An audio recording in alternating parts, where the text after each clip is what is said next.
नमस्कार प्यारे साथियों, पुनः स्वागत है आप सभी का अपने YouTube channel teaching UK teaching परीक्षा पर। एलटी एग्ज़ाम से महत्वपूर्ण आपके कितने हमने टॉपिक फर्स्ट के 13 भाग कंप्लीट कर लिया। आज हमारा भाग है 14, जिसमें हम क्या भारतीय दार्शनिक रविंद्रनाथ टैगोर जी के बारे में चर्चा करेंगे। इससे पहले हमने क्या महात्मा गांधी जी के बारे में पढ़ा था, ठीक है। जो आपका एलटी का एग्जाम होगा उसके सिलेबस को दृष्टि पे रखते हुए वही बीएड से आपके लिए कंटेंट उठाया हुआ है, ठीक है। इंपॉर्टेंट होगा, जुड़ जाइए सकारात्मक ऊर्जा के साथ और वीडियो उन लोगों तक पहुंचाने की कोशिश करें जहां क्या है संसाधनों के अभाव है। तो आइए जानते हैं ऐसे व्यक्तित्व के बारे में जिन्होंने भारतीय राष्ट्रगान जन गण मन अधिनायक, जिन्हें गीतांजलि के लिए सम्मानित किया गया था, ठीक है, जिनको गुरुदेव के नाम से जाना जाता है, ठीक है।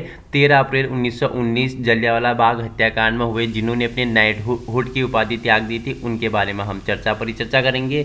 उनका हम शिक्षा का दर्शन जानेंगे, शिक्षा दर्शन के आधारभूत सिद्धांत जानेंगे, ठीक है। बालक के लिए कैसी शिक्षा होनी चाहिए, कैसा पाठ्यक्रम होना चाहिए, विद्यालय कैसा होना चाहिए, कैसी शिक्षण विद्या होनी चाहिए, इन सभी के बारे में परिचर्चा करेंगे, ठीक है। गुरुदेव रविंद्रनाथ टैगोर आपको पता है कवि थे, संगीतकार थे, शिक्षा शास्त्री थे, देशभक्ति थे, ठीक है, आध्यात्मिक मानवतावादी और अंतर्राष्ट्रीयवादी, इन सब मतलब कि बहुत बहुल प्रतिभाओं के धनी थे, ठीक है। उनकी वाणी, लेखनी और साहित्यिक प्रतिभा क्या है, अद्भुत है, ठीक है। देखो टैगोर भारतीय पुनर्जागरण और स्वतंत्रता के कवि हैं। क्या है, भारतीय पुनर्जागरण और स्वतंत्रता के कवि हैं।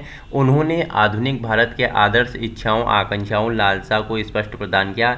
जहां विवेकानंद पाश्चात्य जगत के लिए भारत के दार्शनिक संदेशवाहक हैं, वहीं टैगोर जी क्या हैं, संवेगात्मक और काव्यात्मक व्यक्तित्व थे, ठीक है। जन्म कब हुआ था, 1861 में कलकत्ता में हुआ था। किसके पुत्र थे, तो पुत्र किसके थे, देवेंद्रनाथ टैगोर के ये पुत्र थे, ठीक है। देवेंद्रनाथ टैगोर के पुत्र रविंद्रनाथ टैगोर जी का जन्म, ठीक है, कहाँ हुआ था, कलकत्ता में 1861 में हुआ था, ठीक है। इनके दादा कौन थे, द्वारकानाथ, तथा पिता कौन थे, देवेंद्रनाथ, ठीक है, जो ब्रह्म समाज के अग्रणी सदस्य थे। बाद में ब्रह्म समाज जब टूटता है तो एक ब्रह्म समाज के अग्रणी सदस्य देवेंद्रनाथ टैगोर भी होते हैं। देवेंद्रनाथ टैगोर ने कौन से तत्वबोधनी की स्थापना किसने की, तो देवेंद्रनाथ टैगोर ने की, ठीक है, तत्वबोधनी की, ठीक है। और रामकृष्ण मिशन की किसने की, तो विवेकानंद जी ने की, ठीक है।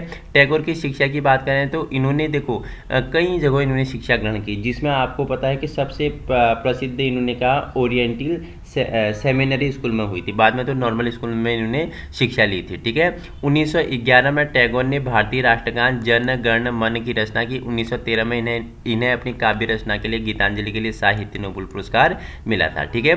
गुरुदेव ऐसे कवि हैं जिन्हें भारत व बांग्लादेश आमार सोनाल बांग्ला, जैसे भारत का तो इन्होंने लिखा है और उसी के साथ बांग्लादेश का भी राष्ट्रगान आमार सोनाल बांग्ला इन्होंने लिखा है, ठीक है। टैगोर ने 1905 में बंग भंग विरोधी आंदोलन में भाग लिया। 1919 में जलियांवाला बाग हत्याकांड के बाद ब्रिटिश सरकार को उसकी नाइटहुड की उपाधि विरोध स्वरूप वापस लौटा दी। पहले ही बता दिया, जो उन्हें जॉर्ज पंचम ने 1915 में दी थी। किसने दी थी, जॉर्ज पंचम ने 1915 में इन्हें नाइटहुड की उपाधि दी थी जब जलियांवाला बाग हत्याकांड होता है। क्यों होता है बताना मुझे, ठीक है। किचलू और किसकी गिरफ्तारी में होता है बताना मुझे, पंजाब, अमृतसर, ठीक है। कहाँ से, क्यों, मैंने सारा बताया हुआ। जलियांवाला बाग हत्याकांड 13 अप्रैल 1919 को होता है। क्यों होता है, क्या कारण थे, ठीक है। तो इसकी एक अलग वीडियो डाली है, अगर आप इंटरेस्टेड हैं तो वहाँ से उसे जान सकते हैं, ठीक है। बाकी अगर इस वीडियो की पीडीएफ की बात करूँ तो नीचे डिस्क्रिप्शन में आप पीडीएफ आपको मिल जाएगी, ठीक है। मैं पीडीएफ आपके लिए ऑफलाइन करूँगा, आप लिंक ओपन करोगे तो आपको इसकी पीडीएफ प्राप्त हो जाएगी, ठीक है। 1921 में इस शिक्षा शास्त्री ने पश्चिम बंगाल में विश्व भारती के नाम पे शांति निकेतन, ठीक है, शांति निकेतन को यूनेस्को ने क्या कर दिया है बताना मुझे, ठीक है। 42 नंबर का शांति निकेतन, ठीक है, बता दिया था मैंने पिछली वीडियो में। ये कनेक्ट करते हुए से जानेंगे हम, ठीक है। शांति निकेतन क्या है बताओ, इनका क्या है, निवास स्थान है, ठीक है। यूनेस्को ने इसे विश्व धरोहर की सूची में शामिल कर दिया है, ठीक है। हाल ही में किया हुआ है, कितना, 42 नंबर का, ठीक है। 42 नंबर पे आप क्या हो गया, 41 42 नंबर पे क्या हो गया आपका, या तो मुझे कंफर्म नहीं है, या 41 पे है, 42 पे है, ठीक है, शांति निकेतन, ठीक है। देखो आगे बात करते हैं। 1951 में इन्हें विश्वविद्यालय का दर्जा मिल गया। 1991 से क्या विश्वविद्यालय का दर्जा मिल गया। वर्तमान में यह केंद्रीय विश्वविद्यालय है जिसके कुलाधिपति को ने भारतीय राष्ट्रपति की बजाय प्रधानमंत्री होते हैं, ठीक है। जवाहरलाल नेहरू टैगोर को अपना बौद्धिक गुरु मानते थे, ठीक है। जो जवाहरलाल नेहरू है ये अपने टैगोर को क्या मानते थे, बौद्धिक गुरु मानते थे। टैगोर को गुरुदेव का नाम महात्मा गांधी ने दिया था। टैगोर को गुरुदेव का नाम किसने दिया था, महात्मा गांधी ने दिया था। और महात्मा सॉरी। और महात्मा गांधी को महात्मा की उपाधि इन्होंने दी थी, किसने? रविंद्रनाथ टैगोर ने दी थी, ठीक है, याद रखना। तो नव मार्क्सवादी विद्वान जॉर्ज ल्यूकोस ने टैगोर की आलोचना में लिखा है कि रविंद्रनाथ यूरोपीय पूंजीपतियों के प्रतिनिधि हैं। जो कौन है? रविंद्रनाथ टैगोर हैं, किसके? यूरोपीय पूंजीपतियों के क्या हैं? ये प्रतिनिधि हैं। वो एक ऐसे कलम घसीट हैं जिससे चरित्र पेल, ठीक है, स्टीरियोटाइप यानी घिसे पिटे ढंग से धुतले हैं, ठीक है। इनकी रचनाओं की बात करें तो गीतांजलि इनकी प्रमुख रचना है, आपको पता है, ठीक है।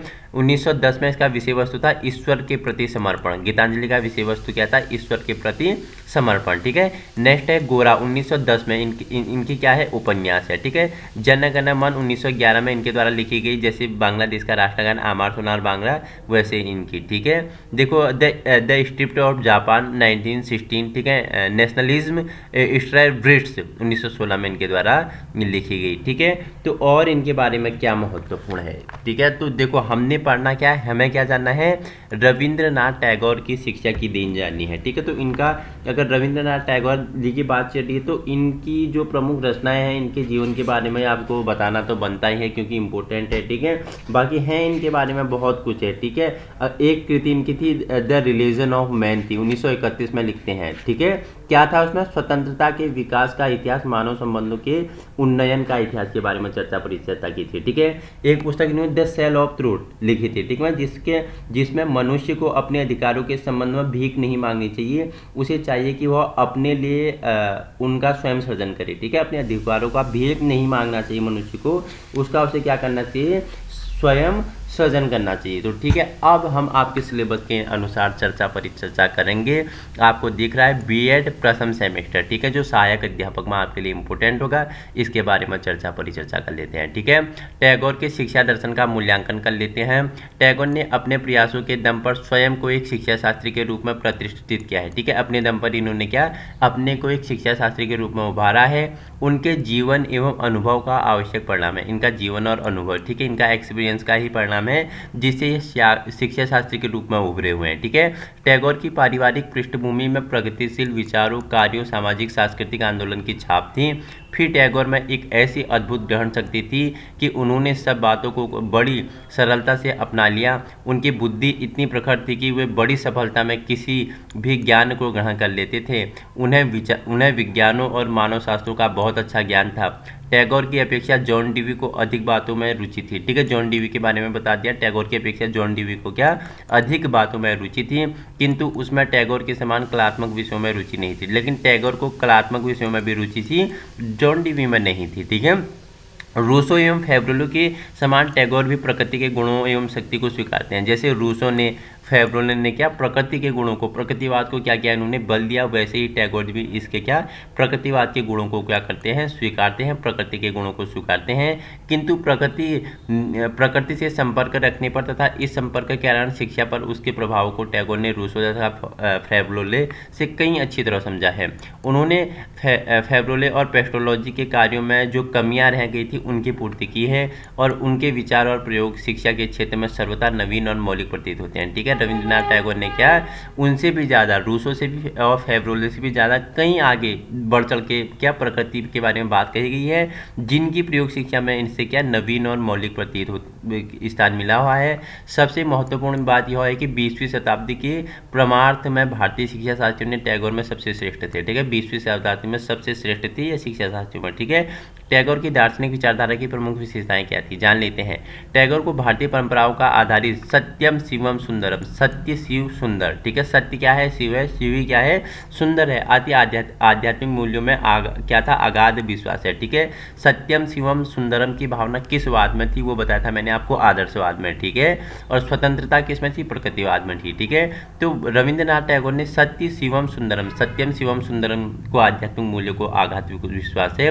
टैगोर टैगोर ईश्वरीय एवं मानवीय राज्य के मगध अर्थात मानव एवं प्रकृति के बीच सामंजस्य पर बल देते हैं। ठीक है, टैगोर ईश्वरीय और मानवीय राज्य के मध्य में क्या करते हैं, प्रकृति के बीच जो सामंजस्य होता है, जो मेल होता है, जो जोड़ होता है, उस पर बल देते हैं। टैगोर की विचारधारा समाज सुधार एवं राष्ट्रवादी है। इनकी विचारधारा समाज सुधार एवं राष्ट्रवादी है, जो पराधीनता के विरोधी हैं, जो पराधीनता के क्या हैं, विरोधी है।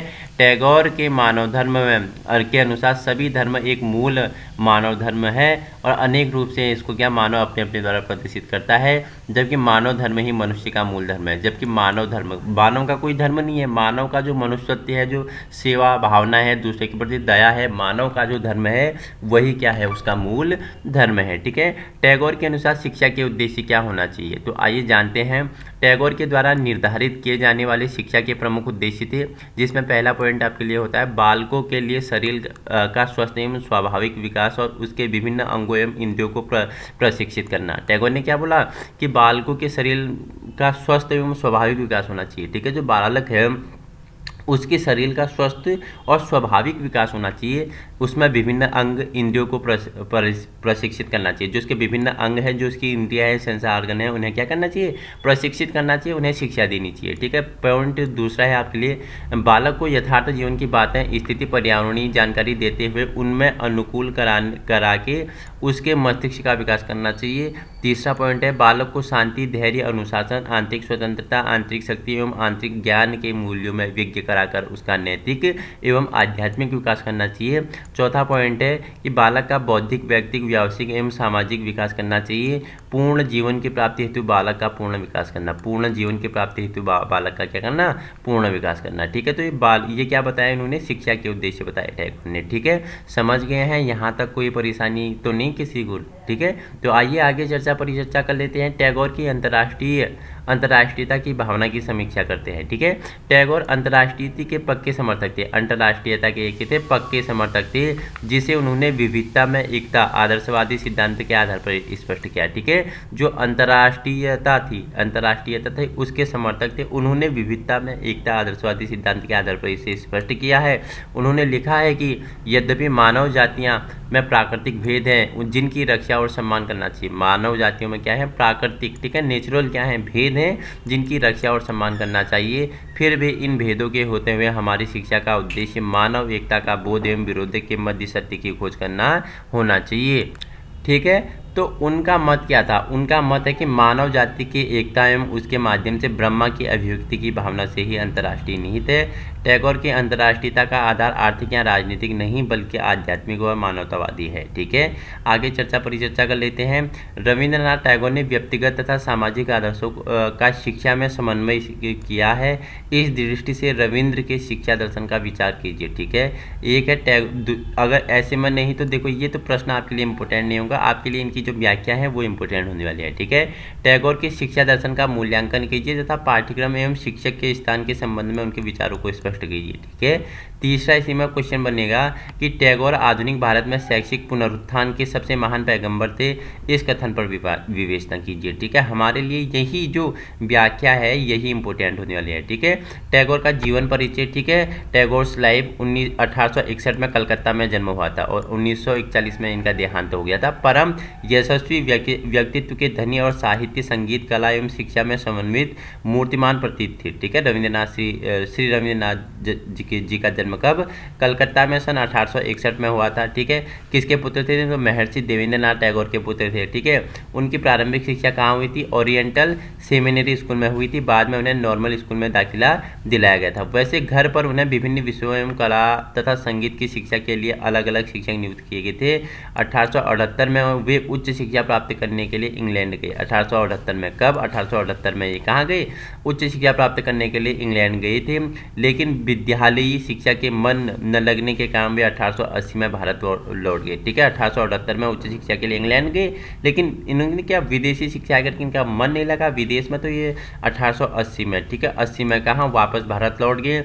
1881 में वे कानून की शिक्षा प्राप्त करने के उद्देश्य से पुनः इंग्लैंड गए। ठीक है, फिर 1881 में एक साल बाद इंग्लैंड से चले जाते हैं कानून की शिक्षा प्राप्त करने के लिए, ठीक है। किंतु विचार परिवर्तन के कारण फिर स्वदेश वापस लौट गए। फिर क्या हो गए, फिर ये अपने देश भारत आ गए। 1901 में टैगोर ने बेलपुर के समीप शांति निकेतन की स्थापना की, ठीक है। शांति निकेतन जिसे आज यूनेस्को ने विश्व धरोहर की सूची में शामिल कर लिया, तो उसकी स्थापना कब, 1901 में। कहाँ पे, बोलपुर के समीप इसकी स्थापना की, जो विश्व भारती विश्वविद्यालय के नाम से प्रख्यात है। 1913 में उन्हें उत्कृष्ट रचना गीतांजलि का नोबेल पुरस्कार प्राप्त हुआ। 1920 से 30 तक इन्होंने विश्व के अनेक देशों में भ्रमण किया तथा अनेक व्याख्यान भी दिए।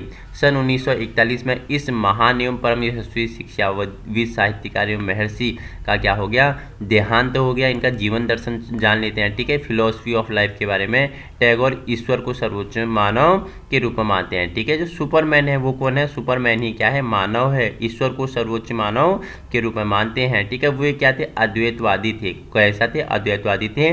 वे ईश्वर की सत्ता में विश्वास करते थे। वे कभी उसे साकार तो कभी उसे निराकार नहीं मानते थे, ठीक है।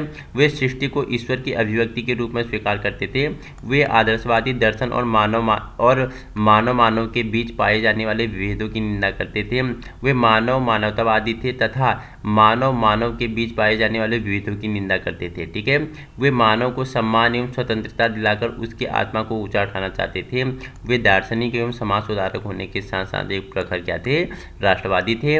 उन्होंने निर्धनता और अस्पृश्यता को हटाने पर भी आवश्यक बल दिया। उन्होंने मनुष्य के बीच और मनुष्य एवं प्रकृति के बीच एकता पर बल दिया, ठीक है। शिक्षा दर्शन के बारे में, एजुकेशन फिलॉसफी के बारे में इनके विचारों को जान लेते हैं। देखो, टैगोर महान मानवीय गुणों से युक्त थे। उन्होंने विज्ञानों तथा मानव शास्त्रों का बृहद ज्ञान प्राप्त किया और तत्कालीन शिक्षा के लिए वो क्या थे, विरोधी थे, जिसमें समाज की आवश्यकताओं से कोई मेल नहीं था। वे शिक्षा में क्रांतिकारी परिवर्तन चाहते थे, इसलिए उन्होंने शांति निकेतन नामक क्या शैक्षिक संस्था की स्थापना कर अपने स्वप्नों को मूर्त दिया। वे बालक को स्वतंत्रता दिए जाने के पक्ष में थे, ठीक है। जैसे प्रकृतिवाद बोलते हैं कि बालक को हमें क्या करना चाहिए, स्वतंत्र छोड़ देना चाहिए, वो प्रकृति के अनुसार सीखेगा, ठीक है। तथा वो चाहते थे कि बालक प्रकृति एवं समाज दोनों से सीखेगा, ठीक है। वे विश्व बंधुत्व में विश्वास करते थे तथा चाहते थे कि बालक में इसी दृष्टिकोण का विकास हो। वे मूलतः चाहते थे कि बालकों को वास्तविक जीवन की शिक्षा प्राप्त हो और उनका दृष्टिकोण संकीर्णता से ऊपर उठकर राष्ट्रीय तथा साथ ही साथ अंतर्राष्ट्रीय भी बने, ठीक है। शिक्षा दर्शन के आधारभूत सिद्धांत जान लेते हैं। Basic principle of education philosophy के बारे में, एजुकेशनल फिलॉसफी के बारे में, ठीक है। तो शिक्षा का सामुदायिक जीवन से घनिष्ठ संबंध होना चाहिए, ठीक है। जो शिक्षा है इसका सामुदायिक जीवन से क्या होना चाहिए, घनिष्ठ संबंध होना चाहिए। शिक्षा को सजीव एवं गतिशील होना चाहिए, शिक्षा को सजीव भी होना चाहिए और गतिशील भी होना चाहिए, ठीक है। बालक की शिक्षा का माध्यम कैसा होना चाहिए, मातृभाषा में होना चाहिए, ठीक है। बालकों की शिक्षा क्या बोला कि नपट से ऊपर, ठीक है, नपट से दूर प्रकृति के प्रांगण में होनी चाहिए, ठीक है। बालक की शिक्षा कहाँ, प्रकृति के प्रांगण में होनी है चाहिए, जहाँ वो स्वतंत्र रूप से सीखेगा, ठीक है। बताओ मुझे कि प्रकृतिवाद के जन्मदाता कौन है, प्रकृतिवाद के समर्थक कौन है, मुझे आप कमेंट में बताएंगे। प्रो वर्जन बनना है तो बताओगे, ठीक है। वहीं आगे परिचर्चा कर लेते हैं। नेक्स्ट पॉइंट है आपके लिए, प्रकृति के संपर्क में रहने के साथ साथ बालक की सामाजिक संपर्क स्थापित करने से अधिक अवसर दिए जाने चाहिए, जिससे इसमें स्वशासन तथा समाज सेवा के भाव विकसित हो सके, ठीक है। 6 पॉइंट है आपके लिए, बालकों में संगीत, अभिनय और चित्रकला की योग्यता का विकास किया जाना चाहिए। 7वां पॉइंट है, उन्हें भारतीय समाज एवं भारतीय संस्कृति का स्पष्ट ज्ञान कराया जाना चाहिए। 8वां पॉइंट है, शिक्षा बालक की जन्मजात शक्तियों का विकास करके उसके व्यक्तित्व का स्वागीर्ण एवं सामंजस्यपूर्ण विकास करना चाहिए। जन साधारण को शिक्षा देने हेतु देसी प्राथमिक पाठशालाओं को क्या करना चाहिए, पुनर्जीवित करना चाहिए, ठीक है। अगर जनसाधारण को आपको शिक्षा देनी है, जो देसी प्राथमिक पाठशालाएं हैं उनको फिर से एक नया जीवन देना पड़ेगा, उनका विकास करना पड़ेगा, उन्हें पुनर्जीवित करना पड़ेगा, ठीक है। शिक्षा बालक को एक पूर्ण मानव के रूप में विकसित करे, शिक्षा क्या बालक को एक पूर्ण मानव के रूप में विकसित करती है। शिक्षा प्राप्त करते समय बालक को स्वतंत्रता प्रदान की जानी चाहिए। रचनात्मक प्रवृत्तियों के विकास हेतु बालक को आत्म अभिव्यक्ति के अवसर प्रदान करने चाहिए, ठीक है, कि बालक शिक्षा से क्या रचनात्मक क्रिएटिविटी कर सके, क्रिएटिविटी बन सके वो, ठीक है। तो इसके लिए उसकी क्या आत्म अभिव्यक्ति के अवसर प्रदान किए जाने चाहिए, ठीक है। शिक्षा का अर्थ इन्होंने क्या बताया, टैगोर ने शिक्षा शब्द का व्यापक अर्थ प्रयोग किया। उनके शब्दों में सर्वोच्च शिक्षा वही है जो संपूर्ण सृष्टि से हमारे जीवन को क्या सामंजस्य स्थापित करती है, वही क्या है, सर्वोच्च शिक्षा है। निम्नलिखित कथन किसका है, 4 ऑप्शन आपको दे देगा। तो रविंद्रनाथ टैगोर जी क्या बोलते हैं कि सर्वोच्च शिक्षा वही है जो संपूर्ण सृष्टि से हमारे जीवन को क्या, हमारे जीवन में सामंजस्य स्थापित करती है। शिक्षा के उद्देश्य पूछेगा तो एम्स ऑफ एजुकेशन, तो टैगोर द्वारा निर्धारित मुख्य शैक्षिक उद्देश्य निम्नलिखित है, जिसमें प्रकृति के सुरम्य वातावरण में रहकर बालक के शारीरिक विकास पर सर्वाधिक बल दिया गया, ठीक है। देखो बालक का सर्वाधिक विकास कहाँ हो सकता है कि वातावरण, सुरम्य वातावरण में, ठीक है, बालक को स्वतंत्र छोड़ के, ठीक है। बालक का मानसिक विकास करना है जिससे वे नए नए उपयोगी तथ्यों की खोज कर सके और विचार से यह मानसिक विकास बालक द्वारा जीवन में वास्तविक क्रियाओं में भाग लेने से हो सकता है। बालक का व्यक्तित्व तथा सामाजिक विकास करना चाहिए, उसका व्यक्तित्व भी, निजी भी और उसका सोशल भी, दोनों तरह का बालक क्या करना चाहिए, विकास करना चाहिए, जिससे वो अपने लिए भी और समाज के लिए भी, अपने देश राष्ट्र के लिए भी एक कुशल नागरिक के रूप में उभर सके। बालकों को भारतीय संस्कृति से परिचित कराना चाहिए, ठीक है। जो हमारी क्या है, हमारी जो कल्चर है, जो हमारा इंडियन कल्चर है, भारतीय संस्कृति है, उससे उन्हें परिचित कराना चाहिए। उनमें राष्ट्रीय एकता के भाव को दृढ़ करने, जो राष्ट्रीय एकता है उसके भाव को दृढ़ करने के साथ साथ अंतर्राष्ट्रीय भ्रातृभाव, वसुदेव कुटुंबकम की भावना भी उसमें क्या करनी चाहिए, स्थापित करनी चाहिए। बालक को एक श्रेष्ठ मानव बनाना जिससे वह आगे चलकर मानव के बीच कोई भी भेद न कर सके। बालक को क्या करना, एक श्रेष्ठ मानव बनाना जिससे आगे चलकर बड़ा होकर वो मानव में कोई भेद न करे।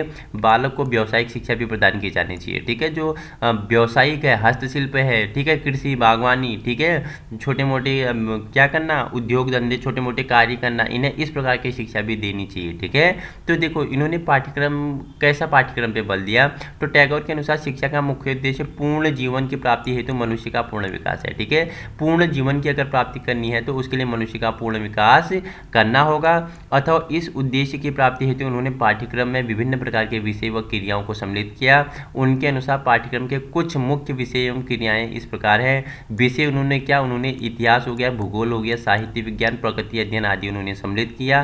क्रियाओं में उन्होंने नाटक, भ्रमण, बागवानी, क्षेत्रीय अध्ययन, प्रयोगशाला कार्य, ड्राइंग, मौलिक रचना और क्या अजायब घर के लिए विभिन्न वस्तुओं का संग्रह आदि उन्होंने क्या, ऐसी क्रियाओं को शामिल करनी चाहिए बच्चों के पाठ्यक्रम में, ठीक है। इतिहास, भूगोल, साहित्य विज्ञान, प्रकृति अध्ययन के साथ साथ नाटक, भ्रमण, बागवानी, क्षेत्रीय अध्ययन, प्रयोगशाला कार्य, ड्राइंग, मौलिक रचना, अजायब घर जैसे विभिन्न वस्तुओं को संग्रह करने में ऐसी पाठ्यक्रम बालक के लिए होनी चाहिए, ठीक है।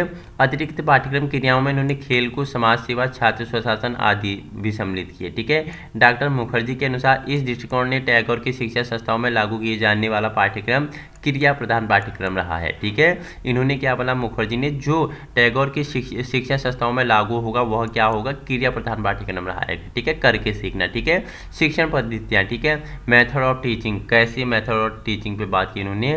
टैगोर की शिक्षण विधि निम्नलिखित है। इन्होंने बोला कि वाद विवाद और प्रश्नोत्तर का प्रयोग करना चाहिए, ठीक है। बालकों में वाद विवाद करवाना चाहिए, उनमें क्या वाद विवाद, किसी टॉपिक के प्रति वाद और विवाद थी, उसके पॉजिटिव और नेगेटिव पहलुओं पर बच्चों को बुलवाना चाहिए और प्रश्नोत्तर का प्रयोग करना चाहिए। बालकों को वास्तविक परिस्थितियों में रहकर स्वयं करके स्वयं के अनुभवों में स्वयं के निर्णयों द्वारा सीखना चाहिए। बालक को स्वयं अनुभवों के द्वारा, ठीक है, स्वयं निर्णयों के द्वारा सीखना चाहिए, ठीक है। स्वयं टैगोर के शब्दों में भ्रमण के समय पढ़ाना शिक्षण की सर्वोत्तम विधि है। भ्रमण के समय, ठीक है, भ्रमण करते समय ही पढ़ाना शिक्षक की क्या है, सर्वोत्तम विधि है। कौन कहते हैं, टैगोर बोलते हैं शिक्षण विधि को बालक की स्वाभाविक रुचियों एवं आवेगों पर आधारित करना चाहिए। जो शिक्षण विधि है, जो पढ़ाने की विधि है, वो किस पे, बालकों के स्वाभाविक रुचि और आवेगों पर आधारित होनी चाहिए। जो बालक की जिसमें रुचि है, बालक के जो आवेग है, उस पे ही शिक्षण विधि क्या होनी चाहिए, शामिल होनी चाहिए, ठीक है।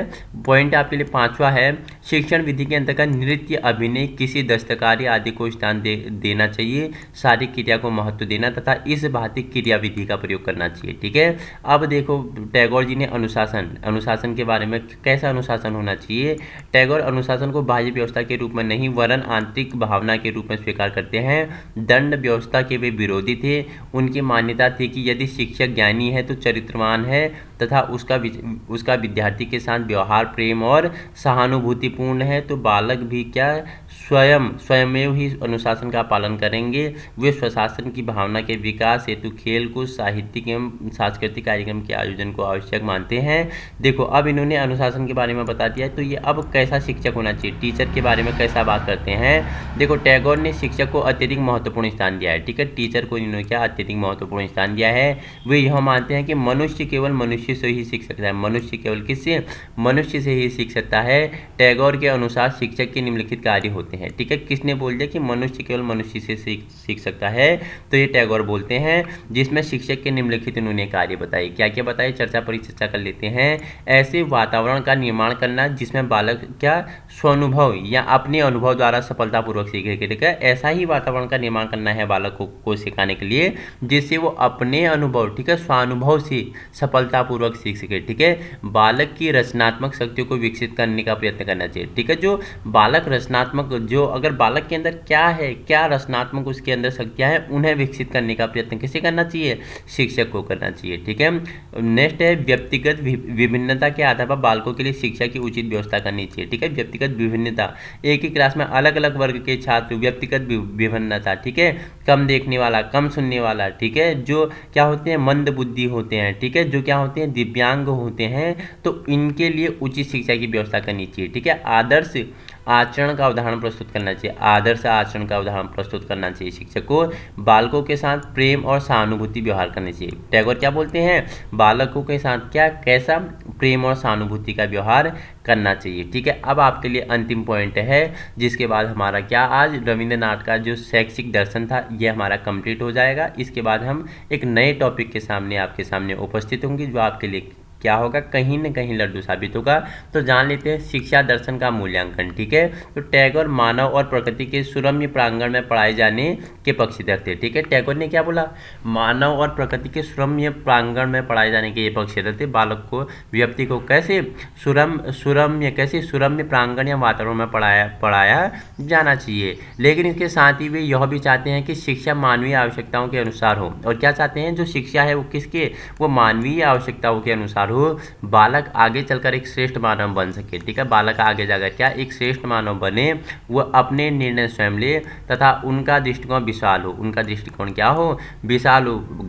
ये हमारे टैगोर जी तो क्या चाहते थे कि बालक की जो शिक्षा है वो कहाँ होनी चाहिए, सुरम्य प्रांगण में होनी चाहिए। इसके साथ ही वो क्या, वो मानवीय आवश्यकताओं के अनुसार हो शिक्षा, ठीक है। बालक को आगे चलकर एक श्रेष्ठ मानव बनाए, ठीक है। वो अपने निर्णय, अपने दृष्टिकोण स्वयं क्या कर सके, विकसित कर सके। उन्होंने शिक्षा में क्रियाओं एवं अनुभवों का समावेशन पर बल दिया, शिक्षा में क्रियाओं एवं अनुभवों के समावेशन पर बल दिया। निष्क्रिय एवं पुस्तकीय शिक्षा का विरोध किया। Doctor HB. मुखर्जी के शब्दों में टैगोर वर्तमान भारत के शैक्षिक पुनरुत्थान के सबसे बड़े पैगंबर थे, ठीक है। देखो पूछ लेगा कि वर्तमान भारत में शैक्षिक पुनरुत्थान के सबसे बड़े पैगंबर कौन थे, तो रविंद्रनाथ टैगोर थे। किसने कहा, मुखर्जी, डॉक्टर एच.बी. मुखर्जी ने कहा। उन्होंने देश के सम्मुख शिक्षा के सर्वोच्च आदर्शों को स्थापित करने के लिए आजीवन संघर्ष किया। उन्होंने अपनी शैक्षिक संस्थाओं में ऐसे शैक्षिक प्रयोग किए जिन्होंने आदर्श का सजीव प्रतीक बना दिया, ठीक है। वास्तव में हमारे देश के आधुनिक काल में जो महान पुरुष हुए उनमें सर्वोच्च स्थान पर दो नाम आते हैं, महात्मा गांधी जी और रविंद्रनाथ टैगोर जी, ठीक है। एक शिक्षा शास्त्री के रूप में शिक्षा के पुनर्निर्माण का मार्ग प्रशस्त करने वाले के रूप में टैगोर के देन ही क्या है, अमूल्य है। तो प्यारे साथियों, ये आज हमने क्या, जो रविंद्रनाथ जी की क्या है, शिक्षा है, शिक्षा दर्शन है, शिक्षा इनकी शिक्षण विधियाँ हैं। इनके लिए शिक्षार्थी का शिक्षा किस परिवेश में होना चाहिए, अनुशासन कैसा होना चाहिए, ठीक है, पाठ्यक्रम कैसा होना चाहिए, और रविंद्रनाथ जी का जन्म, ठीक है, इनके बारे में जितना भी महत्वपूर्ण था उन सभी के बारे में हमने चर्चा परिचर्चा कर ली है। आगामी उत्तराखंड सहायक अध्यापक के लिए आपके लिए इम्पोर्टेंट होगा। बीएड का सिलेबस से लिया है हमने। आज हमारे कितने 14 टॉपिक हमारे कंप्लीट हो गए हैं, ठीक है। इसी प्रकार की वीडियो पाने के लिए आप यूके टीचिंग परीक्षा के चैनल को सब्सक्राइब कर सकते हो। वीडियो उन लोगों तक पहुँचाने की कोशिश करें जिनमें क्या है, संसाधनों के अभाव हैं, जो संसाधनों की पहुँच से दूर है, उन लोगों तक इसे शेयर कीजिए। कीजिएगा, क्योंकि पीडीएफ मैं आपके लिए नीचे डिस्क्रिप्शन बॉक्स में आपके लिए पीडीएफ का लिंक भी डाल दूंगा। आप पीडीएफ वहाँ से क्या कर सकते हो, डाउनलोड कर सकते हैं। बाकी रही कुछ मित्रों का क्या था कि सवाल था कि आपके टेलीग्राम से हम जुड़ नहीं पा रहे हैं, कैसे जुड़ पाएंगे, ठीक है।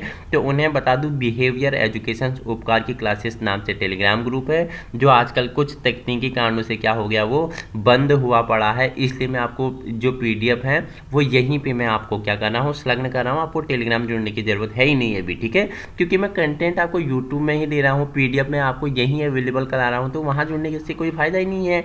जुड़ना चाहते हैं तो लिंक वो भी मैं डाल दूंगा। बाकी जुड़िए एक शक्ति के साथ, एक नई इच्छा के साथ, एक दृढ़ संकल्प के साथ कि हमें संघर्ष करना है और इस साल हमें क्या, एक सहायक अध्यापक के पोस्ट पर क्या करनी है, तैनाती पानी है। Thank you so much.